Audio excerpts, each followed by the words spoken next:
खैर ये रही मेरी वीकेंड रूटीन, जो कि आज़ादी का आखिरी वीकेंड था। अब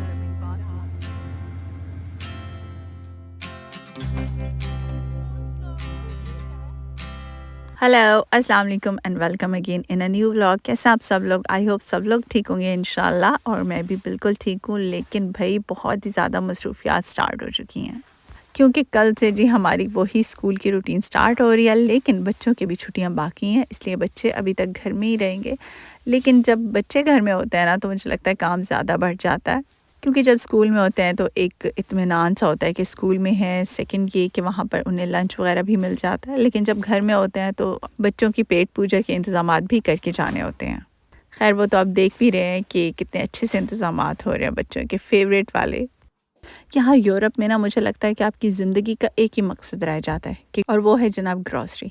मतलब ग्रॉसरी ख़त्म ही नहीं होती है। और सबसे जो यहाँ पर बुरी बात है ना, मतलब मुझे जो मुश्किल चीज़ लगती है कि कोई भी चीज़ एक मार्केट में से नहीं मिलती है।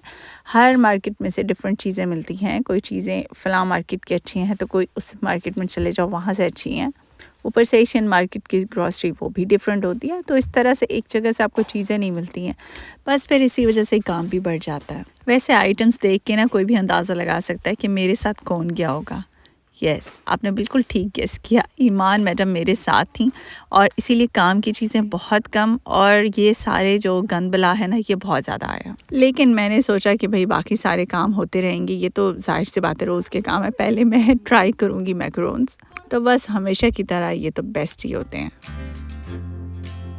अच्छा, स्टूडेंट मॉम्स या वर्किंग मॉम्स, उनको अपनी रूटीन स्टार्ट होने से पहले ना बस एक ही टेंशन स्टार्ट हो जाती है कि कुछ ना कुछ खाने पीने के लिए कुछ फ्रिज में ऐसा स्टोर किया जाए, या फिर वीकली ऐसी प्लानिंग की जाए जिसमें कोई टेंशन ना हो, और घर और बाहर दोनों इजीली मैनेज हो सकें। यहाँ पर कोई और तो हेल्पिंग हैंड नहीं होता, लेकिन फिर फैमिली की सपोर्ट बहुत रिक्वायर्ड होती है। और इसी तरह से ये सब छोटी छोटी जिम्मेदारियाँ मिल के फैमिली को रिस्पॉन्सिबल बनाती हैं। फैमिली में अगर कोई बंदा इर्रिस्पॉन्सिबल भी है ना, तो वो भी टाइम के साथ साथ रिस्पॉन्सिबल बन ही जाता है। खैर मैंने यहाँ पर बनाया था शनवारी चिकन, और शनवारी चिकन मेरी फैमिली का मोस्ट फेवरेट है, और स्पेशली मेरा तो, क्योंकि भाई बनता बहुत जल्दी है ना, मतलब इतना टाइम टेकिंग नहीं है, विद इन 15 मिनट्स में बन जाता है। और टेस्ट तो इसका कमाल होता ही होता है। तो फिर क्यों ना मतलब वो चीज़ बनाई जाए जो जल्दी भी बने और मज़े की भी बने। इंग्रेडिएंट्स भी बहुत कम है, तो हर लिहाज से ये बेस्ट है। ये मैं कैसे बनाती हूँ मैं बहुत दफ़ा अपने व्लॉग्स में शेयर कर चुकी हूँ, इसलिए आज नहीं कर रही हूँ। लेकिन भाई बच्चे ये भी कभी कभी पूरा पूरा शैतान के चेलों का किरदार अदा करते हैं, क्योंकि अगर कभी कोई चीज़ गलती से हमने इनके कहे बगैर ही कर दी है एडवांस में, फिर भी इन्होंने अपना चमचा ज़रूर हिलाना होता है। उसके सिवा तो इनका खाना हज़म ही नहीं होता ना, और ना ही दिन गुजरता है। तो बस ईमान ने शोर डाल दिया कि मैंने ये रामेन खाने हैं, उसको फिर ये बना के दिए। ये ख्याल ही नहीं है कि माँ सड़ सड़ के किचन में, माना कि वो गर्मी नहीं है, लेकिन खून तो जलता है ना हमारा। खून जला जला के हम जो चीज़ें बनाते हैं, साथ साथ हम सारे जो जहान के गिले शिकवे वो भी रिवाइज़ कर रहे होते हैं, तो खून कितना जलता है हमारा। लेकिन मजाल हो जो इन बच्चों को कोई ज़रा सा एहसास हो। सोने पे सुहागा ये फरमाइशें भी ऊपर से ऐसी उसके बदले में करते हैं कि माँ मज़ीद ही सड़ भुन जाए। स्पेशली ये नूडल्स, मतलब माँ ने एक बार भी लाइफ में ट्राई ही नहीं किए हुए, इसी वजह से कि उसको पसंद नहीं है। लेकिन बच्चों के यही मोस्ट फेवरेट है। मतलब मुझे ऐसा लगता है कि जिन जिन चीज़ों की मैं मतलब फेवर में नहीं होती ना, ये वही ज़्यादा करते हैं। वैसे कुछ ज़्यादा ही माँ के दुखों के तार छिड़ गए हैं। लेकिन अब मैं अपनी यूट्यूब फैमिली से ये चीज़ें शेयर नहीं करूँगी तो किससे करूँगी? हैं, दिल भी तो हल्का करना होता है ना मुझे। लेकिन ये औलाद दिल हल्का करने का टाइम ही कब देती है। अब काम शम निपटाने के बाद मैं और ईमान सेंटर आ गए थे, क्योंकि माँ ने कोई स्पोर्ट्स के कपड़े भी लेने थे, और साथ ही उसने शूज़ भी देखने थे। मेरा दिल था कि मैं भी कुछ शूज़ वगैरह देख ही लेती हूँ, गलती से कुछ अपनी चीज़ें भी। गलती से इसलिए कह रही हूँ क्योंकि वाकई में ईमान ने जो है ना, बस मुझे अपने ही कामों में इतना बिजी किया, और इतना तक सेंटर हो गया बंद। और वैसे भी फिर आपको पता है माँ बाप का दिल कैसा होता है। उनका दिल होता है औलाद की चीज़ें पूरी हो जाए, हमारी क्या है। खैर है, सबसे पहले तो हम स्टेडियम पे आए हैं, क्योंकि स्पोर्ट्स के कपड़े यहीं से ही बहुत अच्छे मिलते हैं। तो बस कुछ तो काम की चीज़ें लेनी थी, वो ले ली, और बाकी चीज़ों के हम वैसे ही मुआयने करते रहे।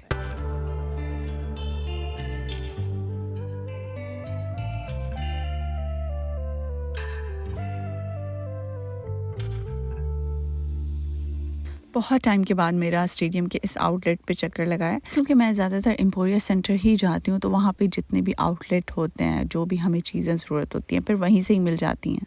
तो बस मालमा में रहने वाले बहनों को बता दूं कि मैं यगशो सेंट्रो में आई हुई थी, तो इस स्टेडियम में काफ़ी ज़्यादा रीज़नेबल प्राइसेस थी।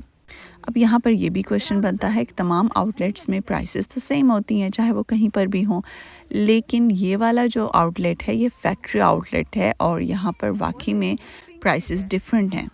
और मैंने भी इस आउटलेट के बारे में ना अभी रिसेंटली ही सुना है, तो मेरे घर से तो जितना एम्पोरिया है इतना ही ये सेंटर भी है, तो मैंने सोचा कि आज इसी को ही चेकआउट कर लेते हैं कि वाकई में इन बातों में कोई सच्चाई है भी सही या नहीं। लेकिन ये बात बिल्कुल सच है कि इस स्टेडियम के आउटलेट पे बहुत ज़्यादा लो प्राइसेस थी, काफ़ी ज़्यादा डिस्काउंट्स थे।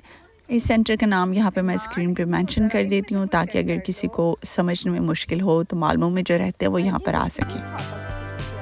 असल जो पिट स्यापा हमारी दो चीज़ों का था वो तो वहीं का वहीं है, ना ही हमें शूज़ पसंद आए और ना ही हमें स्पोर्ट्स के कपड़े। यहाँ से हमारी वाहिद शॉपिंग ना वो ये वाली है। और देखें भाई, अगर आप लोगों को नहीं पता ना कि ग्लव्स का साइज़ कैसे चेक करते हैं, तो ऐसे चेक करते हैं ऊपर हाथ रख रख के। मतलब ये क्या, वो तो पुराने तरीके हो गए ना, ऊपर से साइज़ पढ़ते रहो।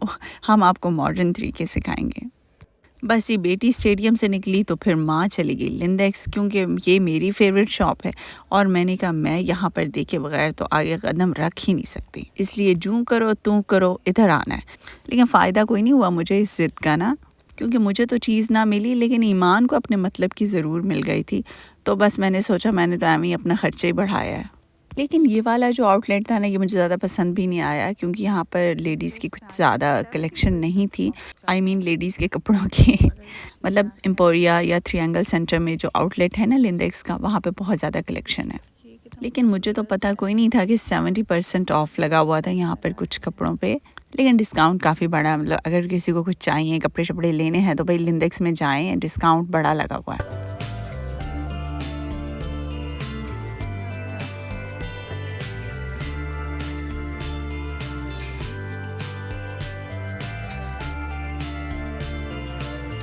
बस लिंडेक्स से ईमान ने ही कुछ अपने कपड़े वगैरह लिए थे और उसके बाद हम पहुंच गए भाई अगली जगह पर जहां पर ख़र्चा करने की बारी आ गई, डॉलर स्टोर। और मैं यहाँ पर पहली दफ़ा आई हूँ, क्योंकि मैं इस तरह ना घूमने फिरने के मामले में बहुत पीछे हूँ। बस मुझे जो ज़रूरत होती हैं चीज़ें उसी के लिए ही जाती हूँ, ज़्यादा फालतू में घूमती फिरती नहीं हूँ।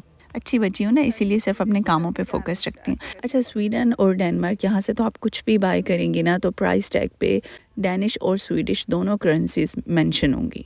मतलब ये कोई टेंशन नहीं है कि अगर स्वीडिश लोग जाके डेनमार्क शॉपिंग कर रहे हैं तो उन्हें हर वक्त कन्वर्ट करने की ज़रूरत होगी, या डैनिश को स्वीडिश में, तो ऐसी कोई टेंशन नहीं होती कि हर वक्त आप कन्वर्ट करते रहें करेंसी को। क्योंकि जैसे मालूम में ना तो बहुत सारे लोग ऐसे ही हैं जो डेनमार्क काम करते हैं, उनकी जो इनकम है वो डैनिश करेंसी है, बट वो ख़र्च स्वीडन में करते हैं। तो इस लिहाज से खैर उन्हें फ़ायदा होता है क्योंकि डैनिश करेंसी थोड़ी स्ट्रॉन्ग है, और उन्हें साथ अच्छे से अंदाज़ा भी होता रहता है कि इस चीज़ की प्राइस डेनमार्क में क्या है और यहाँ पर क्या है। जैसा मेरे हस्बैंड डेनमार्क काम करते हैं तो हमारे घर के कुछ आइटम्स तो पक्के हैं जो कि हम लोग वहीं की इस्तेमाल करते हैं। अच्छा खैर, बात कहाँ से शुरू होती है और कहाँ पर निकल जाती है, बट मेरा दिल होता है कि जो लोग बाहर से देख रहे होते हैं, जिनको स्वीडन डेनमार्क की इन्फॉर्मेशन में दिलचस्पी होती है, उनके लिए ये चीज़ें बहुत ज़्यादा इम्पॉर्टेंट होती हैं। एनी हाउ डॉलर स्टोर भी काफ़ी अच्छा है, यहाँ पर घर की ज़रूरत की हर छोटी से छोटी चीज़ भी मिल जाती है। स्पेशली अगर आपने घर में कोई पार्टी अरेंज की हुई है लाइक बर्थडे पार्टी, तो उससे रिलेटेड बहुत सारी अच्छी अच्छी चीज़ें मिल जाती हैं। मैं और ईमान यहाँ पर डोर मैट देख रहे थे और ईमान कुछ और कहती थी, मैं कुछ और कहती थी, लेकिन बस फिर लेकर मैं वही आई जो मेरा दिल था। क्योंकि अब कहीं पर तो मैंने भी अपनी मर्जियाँ चलानी थी ना, कोई और फैमिली मेम्बर तो सुनता नहीं है, तो कहीं पर तो चलाओ ना अपनी मर्जियाँ। तो बस हमने भी यहाँ से ज़्यादातर ना स्टेशनरी की चीज़ें ली, कुछ ईमान ने भी कुछ मैंने भी अपनी ली। ये है हमारा डॉलर स्टोर का टूर और स्कूल जाने से एक दिन पहले की फुर्तियाँ। क्योंकि जो जो काम पूरी छुट्टियों में नहीं हो पाते ना, वो दिल होता है कि इस लास्ट वीकेंड में तो अब हमने करके ही रहने हैं। मतलब बहुत ज़्यादा एक्टिव हो जाते हैं हम, और कुछ लोग मेरी तरह कुछ ज़्यादा सोए हुए भी होते हैं जो छुट्टियों में बिल्कुल ही हाइबरनेशन, आई थिंक उसे हाइबरनेशन ही कहते हैं ना, जो जानवर सर्दियों में सो जाते हैं ना और फिर वो अपने मौसम के लिहाज से फिर जागते हैं, उठते हैं, तो वो वाले मोड पे हम लोग भी चले जाते हैं, if I am not wrong. क्योंकि भाई बायो बड़ा अरसा होगी पड़ी और अब तो मुझे लगता है सब कुछ भूल गया। और भूलने से याद आया, अभी तो मुझे लग रहा है कि जैसे मुझे स्वीडिश भी बिल्कुल, मैं एक जैसे कोरा कागज़ हुआ पड़ा होता है ऐसे हुई पड़ी हूँ।